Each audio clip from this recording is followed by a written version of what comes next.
Inner Voice, a heartfelt chat with Dr. Foojan. Introducing a powerful new update from the Foojan app. Now with flexible subscription plans to fit your journey monthly, quarterly, or yearly. Our new AI-driven onboarding customizes your path to feeling better, faster, and enjoy a refreshed experience with stunning 3D interactive videos. Update now. Empower your inner voice with Foojan.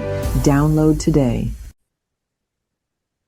Welcome to the Inner Voice, a Heartfelt Chat podcast. I'm Dr. Foojan Zeine. I'm a psychotherapist, an author, and the creator of the Awareness Integration Theory. I'm thrilled to have you join me today for what I promise you to be an amazing discussion. Today, I speak with John Wang. He is the author of Big Asian Energy, an executive coach, and a sought-after speaker helping Asian professionals break through leadership barriers. With over 15 years of experience, he has coached clients from Google, Apple, Amazon, and Goldman Sachs, empowering them to step into their leadership with confidence. His insight on confidence, assertiveness, and breaking limiting patterns have amazed over 25 million views on social media, where he has built a global audience of 240,000 followers. He does host the Big Asian Energy podcast, which is on Apple and other places where you could find him. John features top Asian American therapists, leaders, and change makers, sharing real conversations about breaking barriers and defining success. He's a TEDx speaker and a global traveler who has visited 51 countries, and he combines the cultural insight, humor, and science-backed strategies to help professionals overcome imposter syndrome and self-censorship. His mission is to help Asian Americans own their voice, lead with confidence, and claim their space in every room they walk into.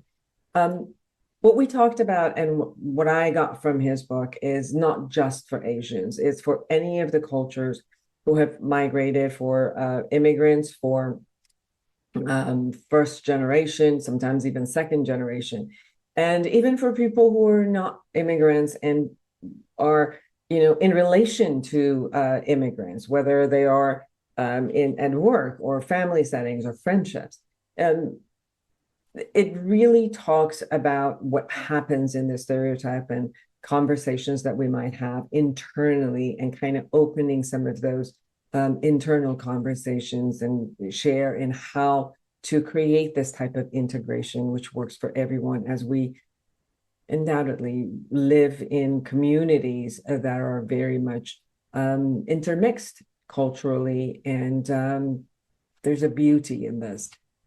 But within that beauty, it's the uniqueness of each one of us. So I really enjoyed our conversation, and I'm positive that you will also do. Now, be sure to subscribe to my podcast on my YouTube channel and connect with me through my website, foojanzeine.com. Please go to Foojan app. We go through 31 areas of your life to go guided journaling and guided meditations, and really create an improvement in your life. And we also have a chatbot called Mira, which answers your questions from the Awareness Integration Theory. So it's waiting for you. Go hop on and get the Foojan app. Connect with me through my social media. I truly love to hear from you. Now, without further ado, here's John Wang. Listen up if you want to promote your personal growth and self-awareness. I found the Foojan app last month, and I have been absolutely loving it. I personally have never learned guided meditation, but thanks to this app, I now have learned incredible tools for my own stress relief and emotional self-awareness. Not to mention, there are self-evaluation tools and professional coaching available to utilize however your journey to self-discovery takes you. Join Foojan today and redefine your life one step at a time. Intentional Parenting, a practical guide to awareness integration theory, written by Dr. Jafari, Dr. Foojan Zeine, and Dr. Manoukian, 3 experts in human development, is your step-by-step guide to raising a healthy child prepared for a culturally integrated world. You're supported in parenting infants to adolescents using the latest evidence-based scientific research on parenting. Order your copy on Amazon now.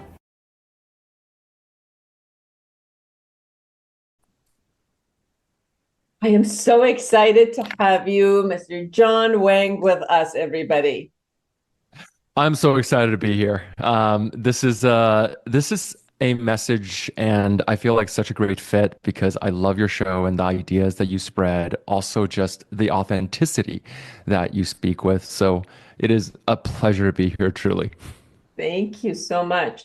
So you have written Big Asian Energy book. So I just want to know, what is a big Asian energy? Can you explain what that is? Yeah, absolutely. I think that there is a stereotype that a lot of people who look like me, who are Asian Americans, who grew up in the West, have at some point faced, which is this idea that Asians are maybe a little more quiet. We're seen as hardworking, we're seen as, good at math, good at these technical things, but we're often said and perceived to not be the most outgoing, assertive leaders. And these are stereotypes that have been studied. And so it's not just like we're just kind of talking about it from just personal experience. But growing up in North America, this was always something I've always wondered about. Because when I look at myself, I'm like, yes, I consider myself to be a recovering, quiet, socially awkward person. That's just my own personal story. But I definitely have seen so many people around me who are actually very outgoing, very spirited, and I would say charismatic. So I started diving deeper into what the reasoning behind this idea came from, this idea that Asians are quiet came from. And that led truly into, I would say, one of the most fascinating explorations that took about 3-4 years of research and bringing in psychologists and experts to talk about before we started really looking at the core of it. But that was a long ramble to start up. Big Asian Energy is, simply put, the authentic and full self-expression of who we are, breaking through all of the social conditioning, the familial or cultural conditioning we may have been brought up with that have taught us to hide parts of ourselves. And what do you think has supported the concept of attempting to hide? Has it been more the expectation, or is a very strong years and years and years, hundreds and thousands of years of a particular culture that has held itself? And, when we're talking about Asian culture, also, I hope that everybody knows we're not clumping them together. We have a lot of... we're not a monolith and all that. Many, many different countries. But each one of those countries still kind of holds many years of really societal culture. So it's very different than culture, which is more individualistic. Those cultures are a little bit more a societal construct. And am I accurate in thinking that in order to fit into the society, you might have to cover different parts of you that at that time might not fit, and therefore kind of push them aside, kind of put them in different closets, and then having the courage to bring them out and still own and enjoy and love the societal concept and with high respect, but still having the respect of those parts of you to also coexist with those? That was an excellent summation of what I think the key things that does show up, which is that there is a cultural difference, and you named it. In the Western societal structure, oftentimes, we're talking about countries like the US, Canada, areas of Western Europe, where countries are usually more individualistic. And this differs from oftentimes East and often South Asian countries that are more collectivistic. So a collectivist society is one that tends to prioritize things like the group. So we're taught more to focus on harmony. We're taught more to focus on humility and humbleness of not speaking up. And oftentimes these comes in social rules. So for example, growing up, I was always taught that, especially when I'm talking to elders or being around other people, it's important not to share too much, to make sure that people who are older than you, who have more authority, get that stage first. And that was seen as a politeness. Whereas when I came to North America, it was such a vastly different world, especially in the workplace, because we're often suddenly taught to be like, oh no, you got to speak up. Starting from school, you're taught, oh, you got to raise your hand more. Why are you so quiet? You got to raise your hand. You got to make sure that you're asking questions, you're telling people how you're feeling. And that part in particular, talking about how you're feeling, is something that is entirely not focused on in a collectivist culture. We don't talk about our feelings. It's almost a little rude to be talking about our feelings all the time and talking about what you're thinking all the time. We're taught that no, your work is seen through how hard you work.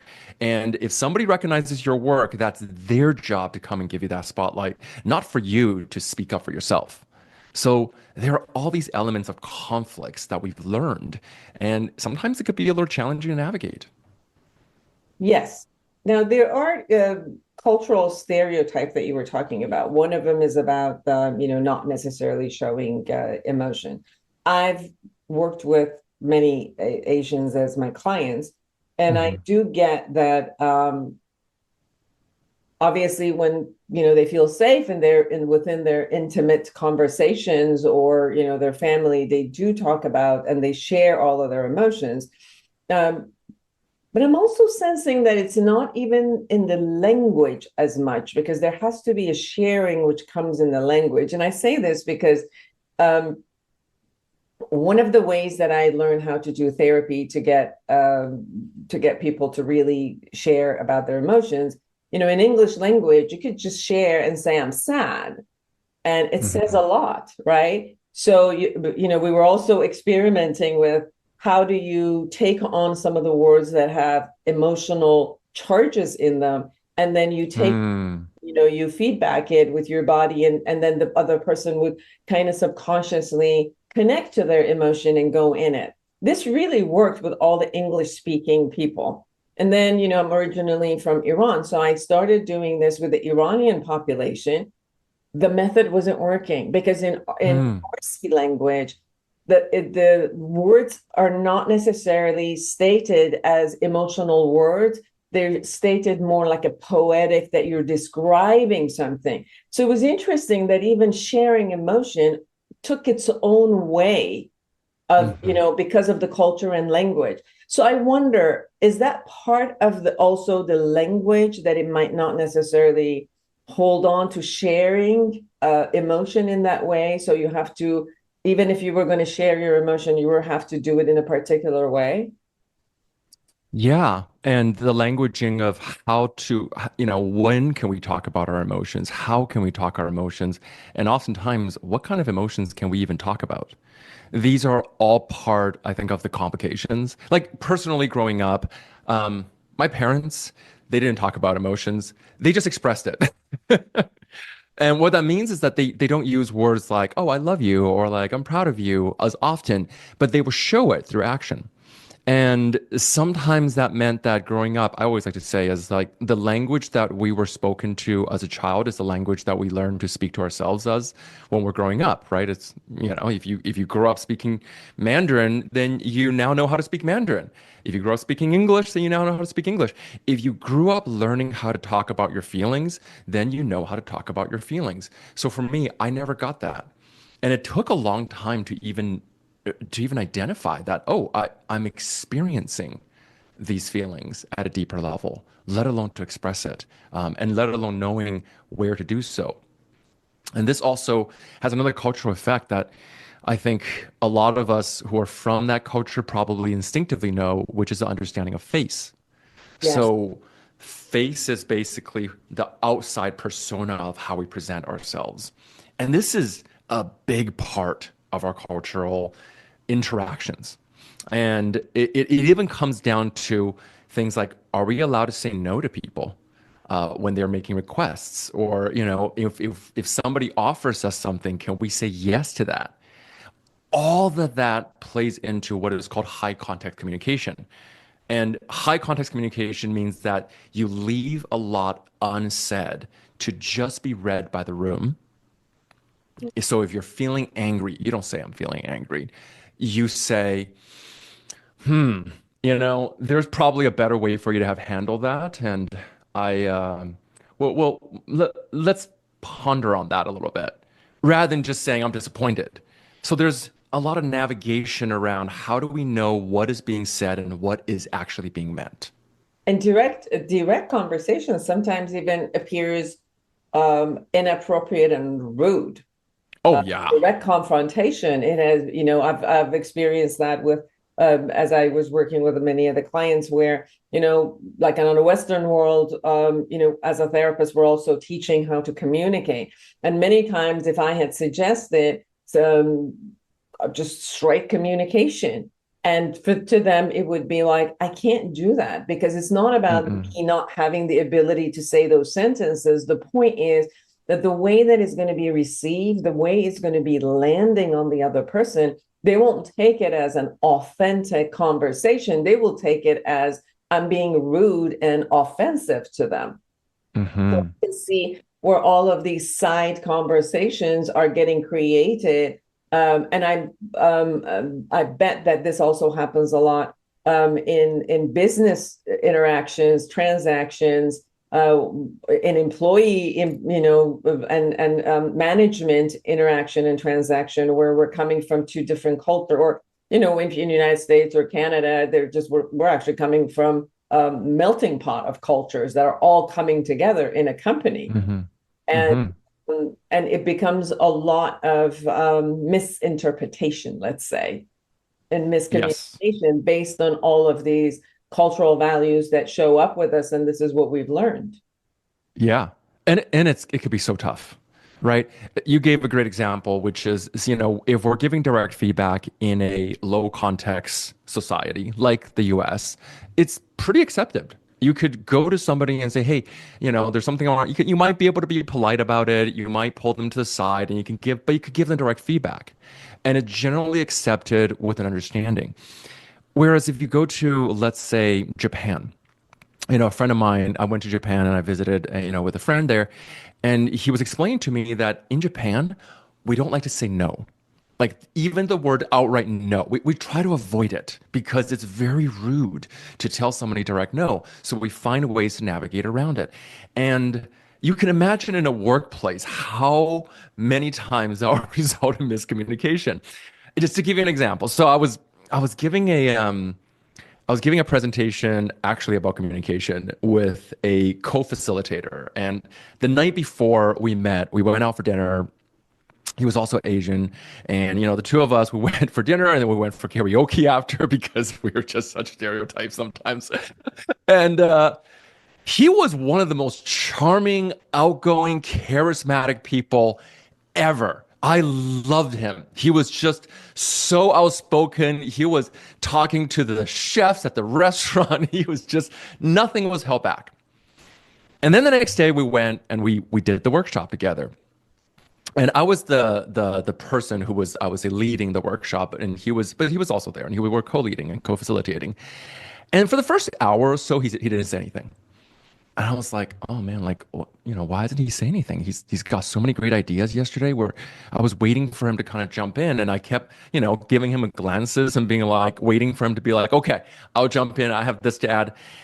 And literally, I think it wasn't until the almost like end of the first day that I finally went and I said, okay, well, I went and asked him. I was like, we haven't heard much from you. Maybe you could come out and like just lead the last part. And then he jumped in and he was amazing. He like charmed the room. He immediately jumped in. He was sharing his stuff and everyone loved him. And at the end, I was just kind of asked him, I was like, hey, why didn't you speak up earlier, throughout the whole day? And he said, well, I was waiting for you to give me the signal. And to him, that permission to say, okay, now I'm officially handing that spot to you is really important, because to him, jumping in and speaking up and interrupting would have been very rude. So it's these kind of little interactions that we don't think about as being how direct are we allowed to be, how assertive are we allowed to be, that creates these cultural conflicts. So everyone, please get this book, Big Eight. And Unapologetic Guide for Breaking Barriers to Leadership and Success by John Hmm. Wang. John, there's also another, as you talked about, stereotype, but I think this is part of, Hmm. again, the concept of the culture, which is a high achiever concept. Mm.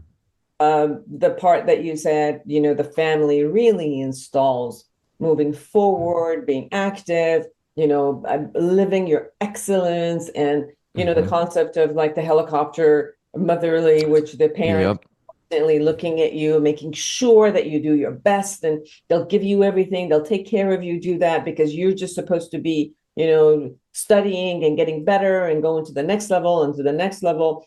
And that kind of gets installed, although obviously there's amazing results on one side, but there's also this other part that you're always not listening to yourself and you're under this level of anxiety and stress to do best, better, better, creating a Hmm. perfect model.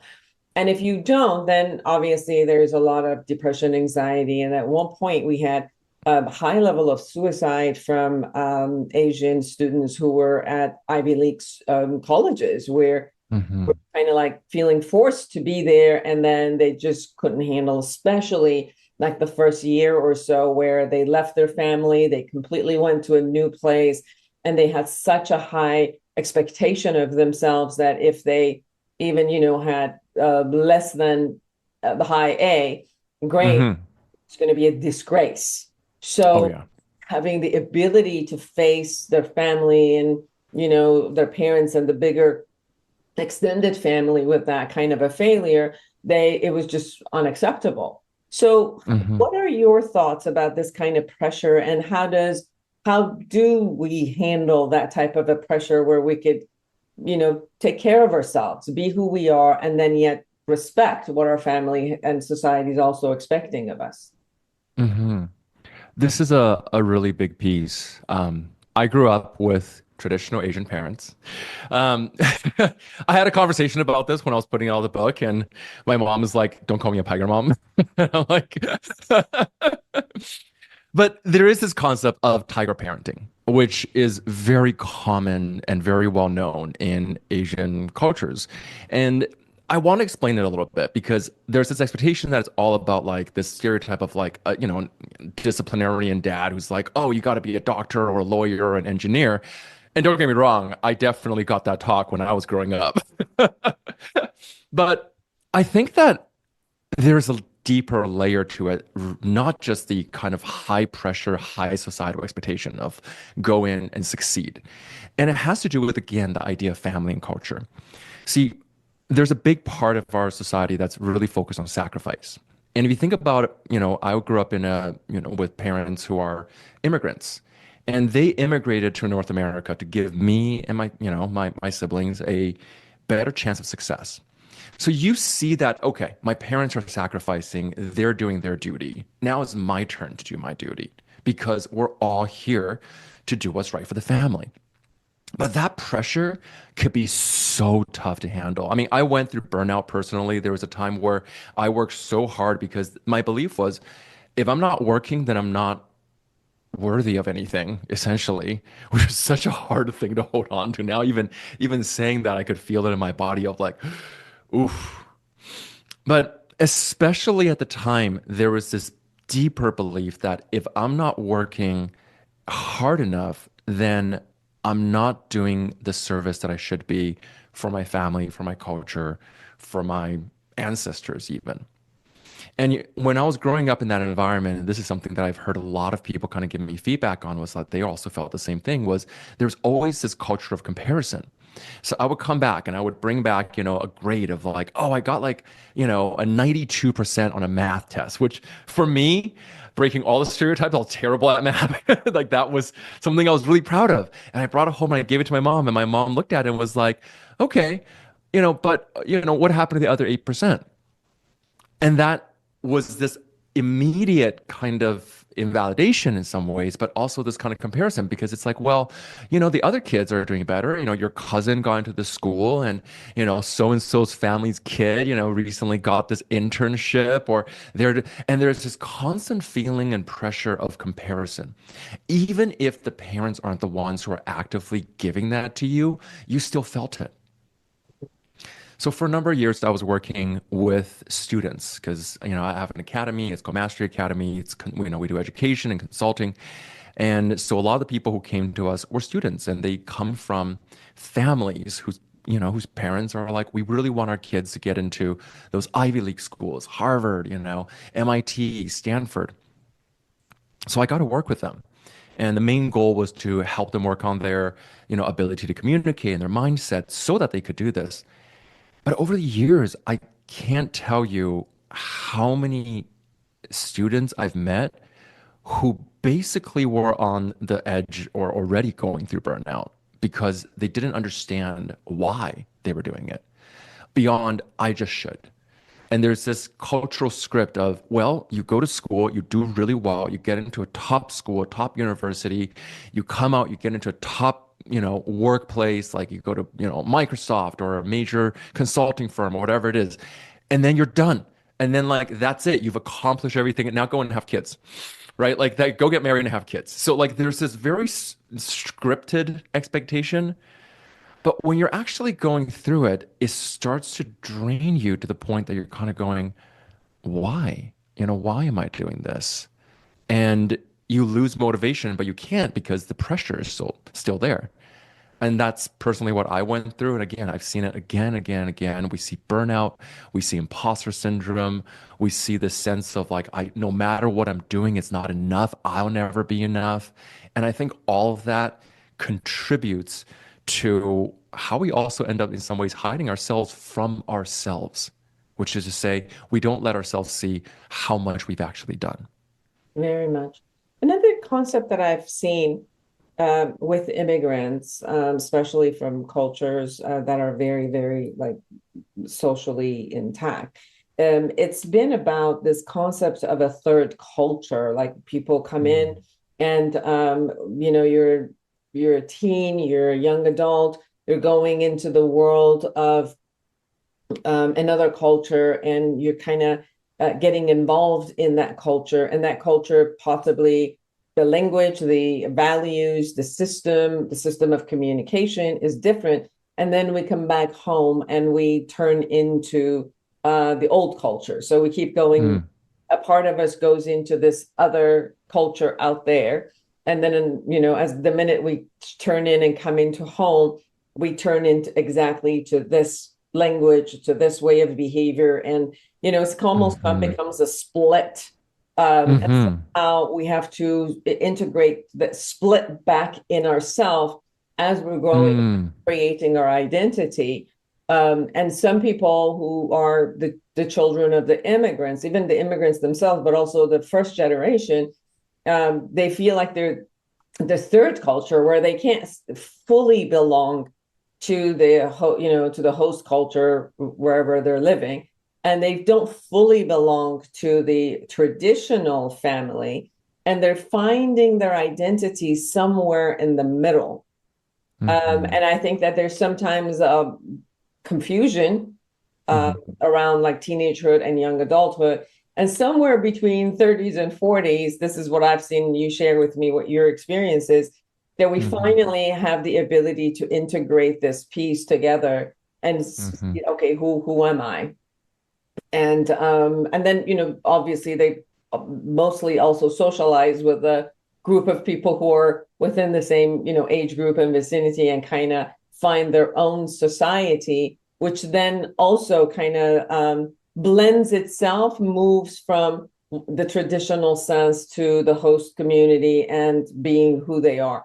What is your experience of this? Or is it even accurate to your experience, what I'm saying? Oh, absolutely. This is something I've definitely experienced, and so many people I've spoken to, especially children of immigrants, have felt. So third culture is the sense of, my parents are from one culture. For me, they were from Taiwan. That's a very, Asian identity. And again, that comes with all these different social rules, social norms, expectations, and at the core of it, also values, right? Like these are the things that we hold true to value. This is what we are most important to us. And then you come to North America for me, and you go to school and you're like, oh, wow, there's this entire other world. And this is where I think a lot of kids, they come back and they hear their parents say, oh, you've become too Americanized, you've become too Westernized, because they now have this new space where they're trying to belong. And for kids who grew up in that environment, it's tough because you're trying to be good for your parents, but you're also trying to figure out who you are. And for me, I turned into a bit of a chameleon, which is to say, the only way I knew how to belong to both was just kind of code switch, right? So I would go to my Asian friends and I would learn to adapt to what they like, talk about the music, the singers, the celebrities that they understand. And I would even find myself picking up a little bit more of an accent when I'm talking to them. And then I would go talk to my white friends. And I have a whole other almost persona that shows up. They're both me, but they're also both a little performative. I love the word that you use, which is integration, because I think that's really the core of it. Because for many of us, the result is you don't really feel like you belong in either place. I don't really, for a long time, I didn't really feel like I was truly Westernized because I was still seen. I can't change the fact that I look Asian, and people would make little comments like, oh, like you're Asian, you must like this, or you probably do this, or oh, I love Asian food. And you're kind of like, okay, yes, but I'm also a person. I'm also, I'm also all the same things you are. I'm also a Vancouverite. I'm also, a Canadian, whatever that is. And then I would go back to my hometown in Taipei, and I would walk on the street, and I literally would get strangers coming up to me and being like, hey, are you from America? And I would always ask, like, how do you know? And they're like, oh, you guys just walk different. You guys talk differently. Like the way you hold yourself is different. And what that is it's simultaneously interesting, but you also realize that the core of that is you just don't feel like you really belong anywhere. And that was a hard thing because if you don't belong in either place, then where do you belong?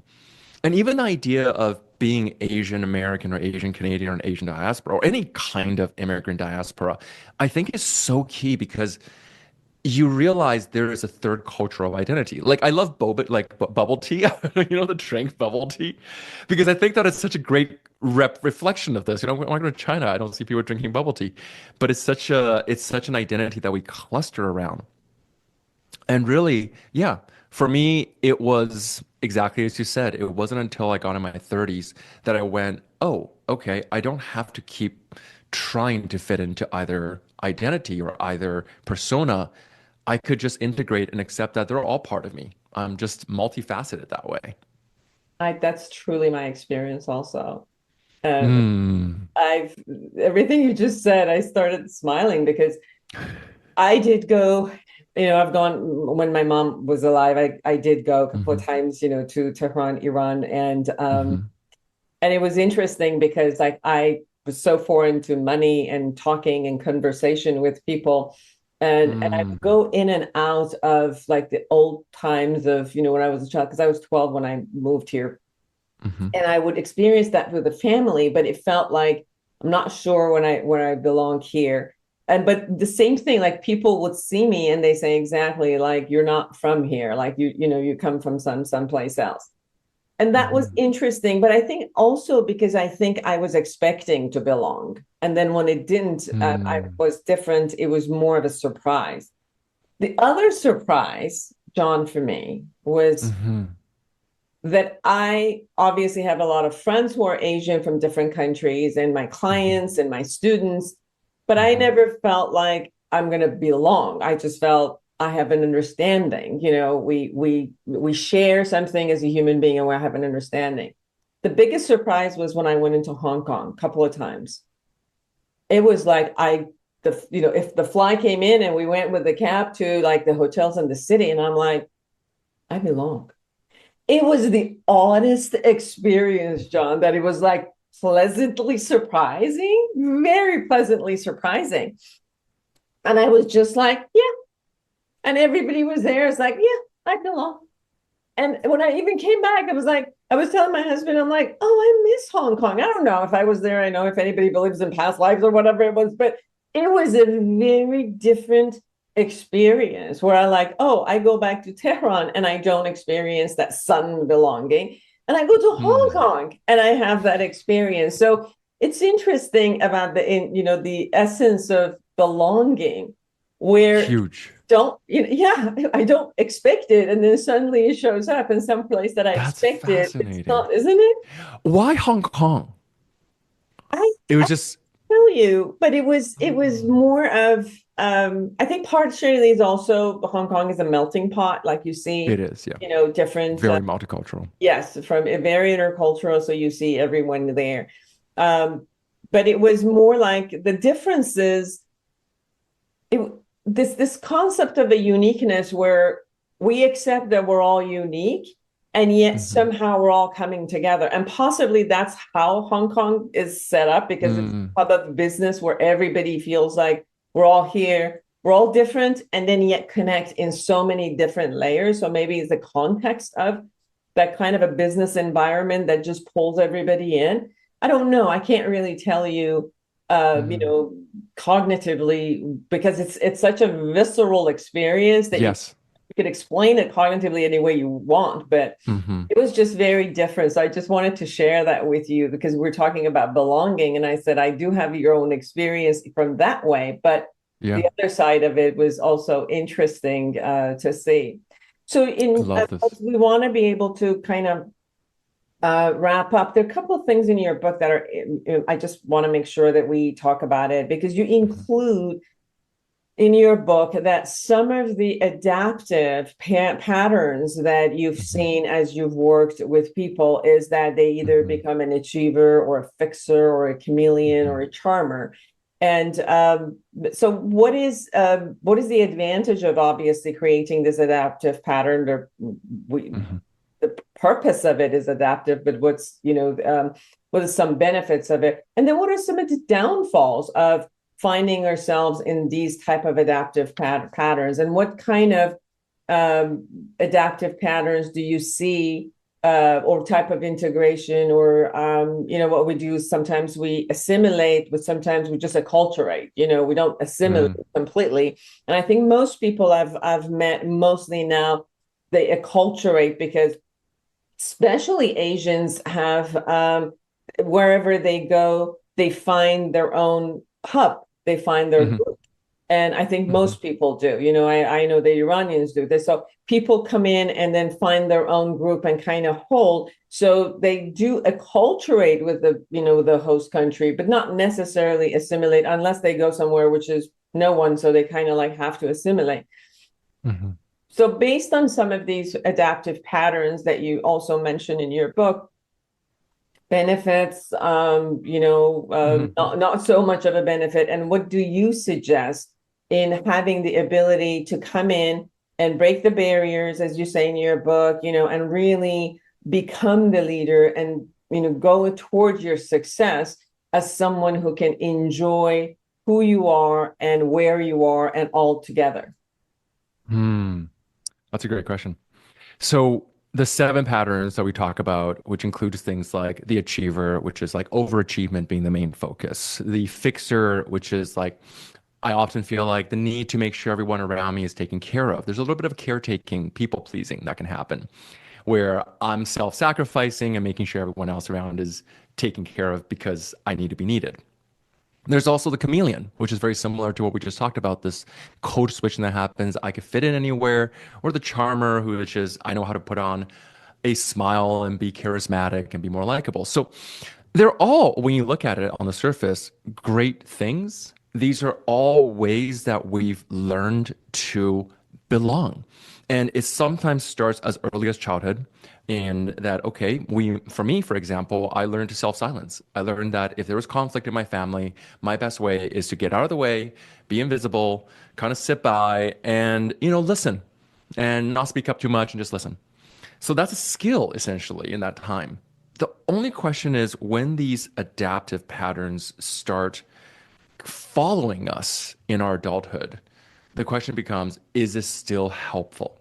is people pleasing and making sure that I'm not setting boundaries, so I'm always available for everyone else, is that helpful now to get what we needed, or is it actually causing us to get a burnout? Is the belief that I have to always achieve the next big thing and not, worry about all the other things in my life, like my passions or joys or anything like that, are considered? Is that still helpful? Is that actually getting me to where I want to go?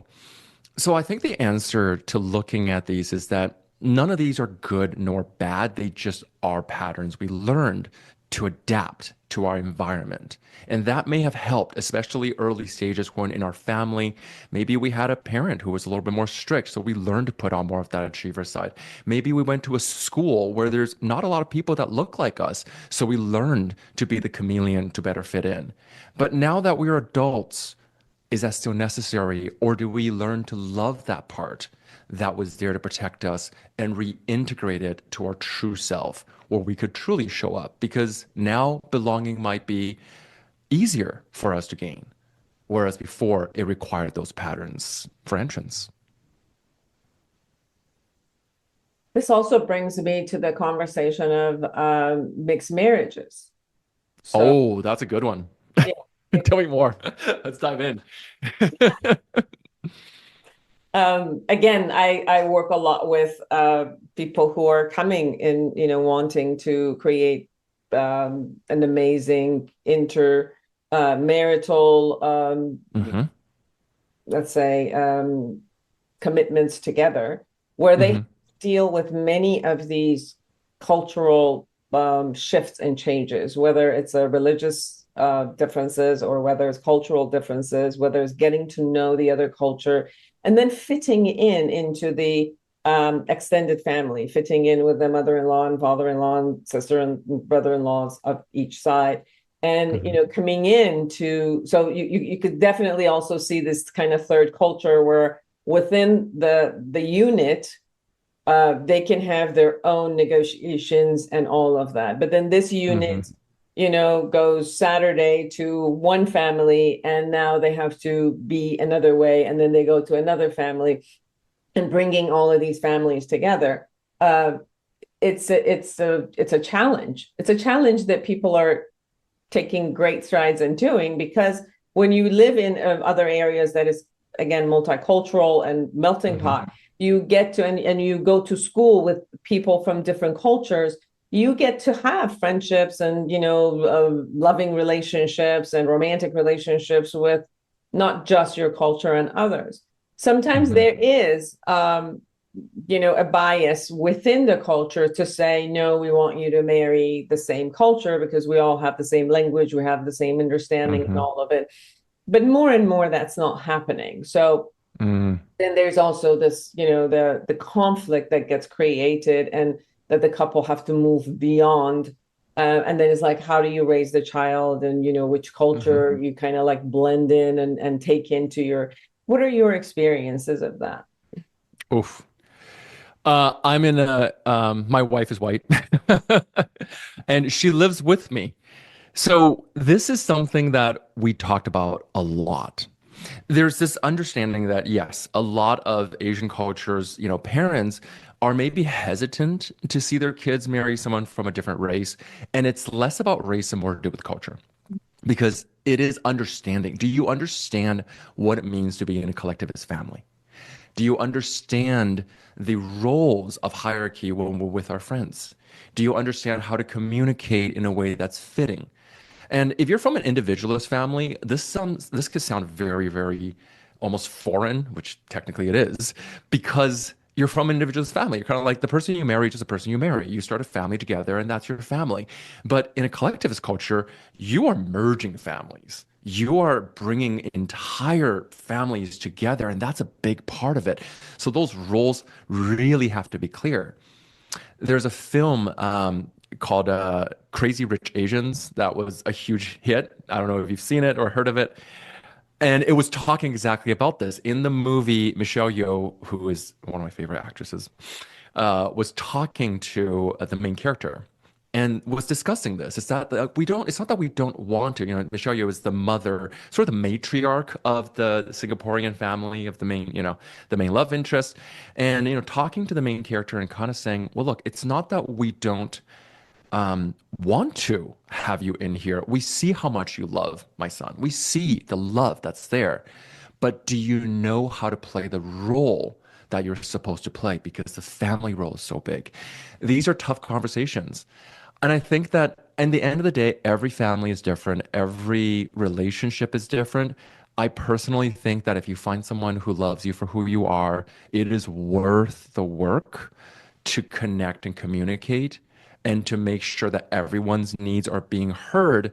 But at the end of the day, you have to be the person to kind of hold your ground and say, look, this is going to be different. Our relationships might change a little bit, and that might be a better thing in the long run. Yes, absolutely. I work a lot with mixed families and how to accept each other and how to Oof. accept what's going on within the yeah. But ultimately, what I say is, even if you married, your second cousin from exactly the same neighborhood, trust me, you've got to get to know them and Yes. family is. So if you could just take the same concept and just be interested and, Mm. accommodate, then, it will be okay. I know our time is running low, but I really want to ask you this question. And I don't know if this has happened in Canada, but it certainly happened in US, Yeah. where I witnessed it, where right around COVID and around COVID and after COVID, there was a high level of racism and bigotry and conversations that I started hearing in public, and I was shocked. I was shocked. And, sometimes people would say it, in their own, I think everybody in one way or another, if they're true to themselves, they have some, biases but, if they can actually hold their mouth, and be courteous and really get to know who they are and, come with compassion. But for some reason, right after that time, because, people were saying that it had to do with China, that you were getting angry, rageful, outward, Yeah. biases and really abuse. Mm-hmm. What do you suggest when people experience this in how to take care of themselves and how to, defend or be out there and not hide again? Mm. That was a tough time. I remember that time very well. I even, myself, I've had people at the time on the street come up to me, call me slurs, spit on me. I had friends who were, I had a friend who was followed. She was Korean. She was on the subway. She was followed by somebody who kept throwing racial slurs at her. We also saw in the video our, Asian elderly people, grandfathers, grandmothers getting attacked. It was shocking. But what we also saw really was that there was always this otherness that was there. And I think what happened during COVID wasn't that it created the racism. I think what it did was that it showed it. It was there, it was present, it was subtle, it was quiet. And all of a sudden, where the pressure was there, it showed up. I think this is, speaking of big Asian energy, why it is that it's so important for us to speak up for ourselves, is speak up for one another. We have community. This is such a big thing that if somebody is challenging that and it's bringing that safety, either if it's physical safety or psychological safety, we need to stand our ground, speak for ourselves, and realize that every time we do, we are also speaking for those who follow us, those who are around us, those who cannot, those grandparents that we may know who cannot speak for themselves.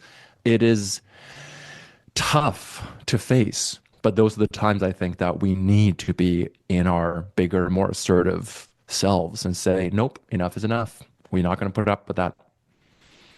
And know that the contribution that every culture and every race brings to this kind of the multicultural places that we are. Every culture, every person contributes to the beauty of that, and if we know Mhm. the value of our contribution wherever we come from, and that however we bring that culture into this kind of a melting pot, then I think absolutely it's our Yeah.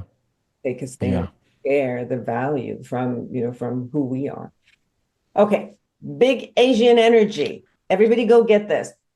And you don't have to be Asian to get this. Of course, I think it's No. wonderful if you're Asian to get this, but for anyone who is a first generation, second generation immigrant, this really fits. These conversations that we're having and what's going to be in this book for you, it really, really helps you. And if you also are, have friends, have worked with someone who is Asian, you want to marry someone who's Asian, I really suggest for you to get to know. So Big Asian Energy, an unapologetic guide for breaking barriers to leadership and success by John Wang. John, in 1 minute, anything we haven't said that you really want people to know? Nothing in terms of a new idea. Really, it comes back down to this is no matter who you are, and this is the essence of the book, it's doing the inner work, do the work. It's not always easily done. But what comes at the other end of it is finding your true authentic self. And it is the greatest gift that you can offer to the world around you. And where can people find you? You can find my website at bigasianenergy.com. You can find me on Instagram at John Wang Official, or on TikTok at John Wang Bay, BAE, standing for Big Asian Energy. And of course, the book anywhere you buy books, Amazon, Google, wherever it is you find it. Wonderful. Thank you so much for taking the time to be with us. Thank you for hosting such an incredible show. It was an absolute joy. Beautiful. And for all of you who are out there, create an amazing life for yourself and everyone around you. Until next week, bye-bye. Break free from the forces holding you back. Get the life you deserve. Eliminate stress, reduce anxiety, decrease depression, and start living your full potential. Thousands have used Dr. Foojan Zaine's awareness integration theory, an evidence-based behavioral health breakthrough with incredible life-changing results. Getting rid of past trauma, having fulfilling relationships, increasing earnings, and living their best life. Now, the Foojan app is available to everyone. The app is Dr. Foojan Zaine's awareness integration theory in the palm of your hand. Download the Foojan app today. Are you a psychotherapist looking to enhance your practice? The Awareness Integration Therapy developed by Dr. Foojan Zeine is a comprehensive guide to the principle and techniques of this powerful therapeutic approach. Join the growing community who have elevated their practice and expanded their skills by embracing Awareness Integration Therapy and witnessing its life-changing impact. Order your copy on Amazon now.